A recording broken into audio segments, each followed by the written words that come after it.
Hi everyone, and welcome to episode 5 of Ask WSO. Again, my name is Isabella, or you see me on Wall Street Oasis as a 2130953. And today's episode, we're going to be covering investment banking interview. This is most likely going to be a series with several parts, just because there's a lot to discuss, of course, and I don't want to go over anything.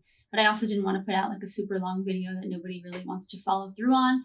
So we're going to break this down into a few sections. Today's video is going to contain some information on what to expect, how the interviews are going to go, the process of that, what different sections of questions you're going to be faced with. And then if you stick towards the end, I'm actually going to go ahead and show you some of the most commonly asked questions. I'm also going to hop on our database, similar to the last videos, where I did some screen recording so that you guys can see, okay, now I know where to go on Wall Street Oasis. I know where to look at examples of questions. So the first one that I really want to go over is HireVue. I've seen a ton of questions on that, and things have changed in the past couple of years. People used to not have to use HireVue. So if you're wondering what I'm even talking about, there's going to be an entirely separate video on HireVue. Then I'm going to discuss the order of how these interviews work, and HireVue is a part of that.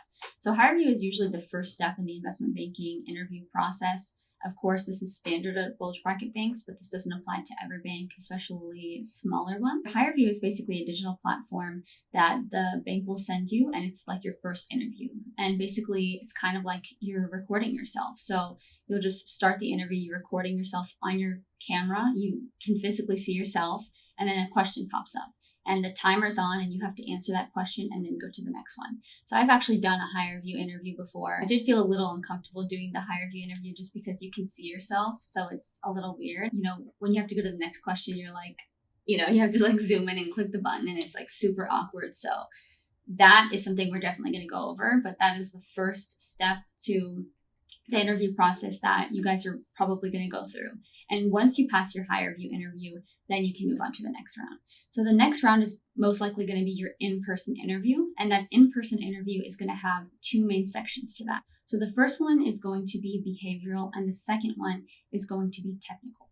So if you're going through the behavioral questions, they're going to want to know, are you a fit for the company? And of course, they're going to ask some questions about you, what you like to do in your free time, see how you answer the questions and get a feel for who you are.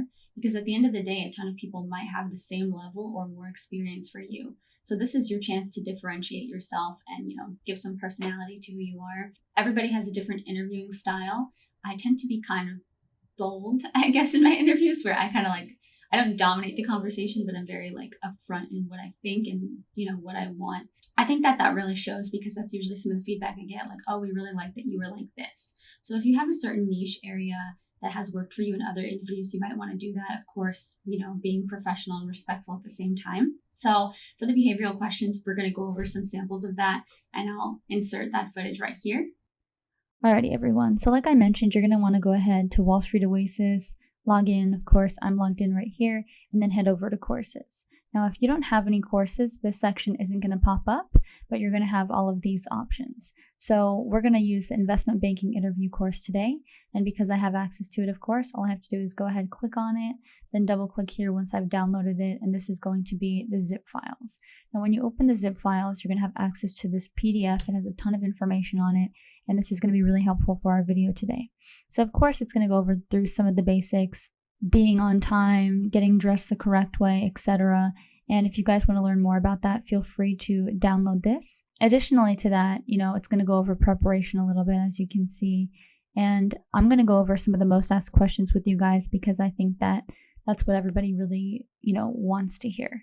Again, nobody expects you to be the CFO or the controller. So they know that you're not coming in with that much experience. So sell what you have. There's a lot of other questions that you might come across, and one of those big ones is going to be investment banking or sales and trading, or whatever position you're going for. This is a really great sample answer here. After talking to a number of people in the industry, I find two aspects of this job especially attractive.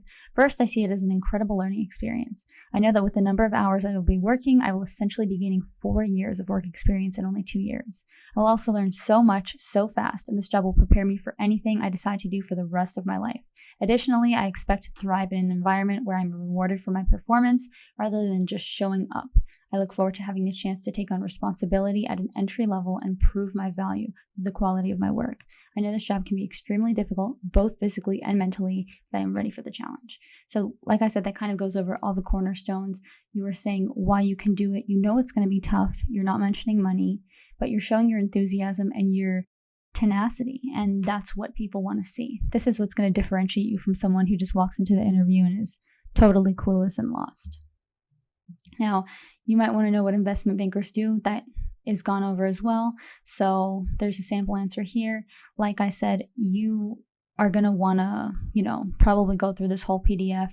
It is 116 pages of just pure information, lots of sample questions, like I said. So it's really good to go over these kinds of questions. Next is going to be the technical questions. So these typically have actually a lot of accounting questions, which a lot of people are surprised about. College courses on these topics, if you haven't, at least know how to answer the questions. So some of the questions you're going to be faced, like I said, are going to be in accounting and income statement, things like that. They're going to expect you to know accounts receivable and accounts payables some of the times. Hey guys, hopefully none of you skipped any of the instructions from the last behavioral interview course on how to get there, but I'm doing the same for the technical interview course. I'm just going through all of this so you guys can see, have it up, downloaded it, got the materials in a zip file down here, and now I'm ready to open them. So you just go over here, click on that, and once those files are opened, you have access to all 242 pages of information. And this is really key here because obviously if you don't know something, honestly, it's better to say that you don't know than to say something completely wrong. However, if you're like 50% like, hey, I might get this right, don't skip on it, but don't say something if you know you are literally pulling it out of nothing. So that would be my first advice for this. Like I mentioned, a lot of this is accounting focused. I went over accounts receivable, accounts payable. This has a ton more information. So you're going to go over the income statement, revenues, expenses. Net income does not equal cash flow.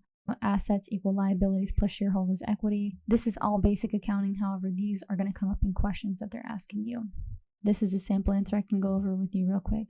The three main financial statements are the income statement, the balance sheet, and the statement of cash flows. The income statement shows a company's revenues, costs, and expenses, which together yield net income. The balance sheet shows a company's assets, liabilities, and equity, and is a representation of the company's financial health or position on one particular day and time. The cash flow statement starts with net income from the income statement, then it shows adjustments for non-cash expenses, non-expense purchases such as capital expenditures, changes in working capital, or debt repayment and issuance to calculate the company's ending cash balance. So obviously, you might not answer that as formally in person, if you're nervous, but as long as you get the gist of what these three main important documents are and what they do, they're going to be impressed because I'm sure these people get a ton of interviewers who either answer the question wrong, answer it really unconfidently, or just straight up say they don't know. So, like I said, always find a way to differentiate yourself. Try and do it the best way that you can. Alrighty guys, thank you so much for tuning in. Again, if you have any questions, feel free to let me know via the comment section below. If you look in the description box, all my social medias, as well as my account on Wall Street Oasis is there. So feel free to send me any questions. I always respond. And if you like this video, please give it a thumbs up and share the video if you can. Thank you.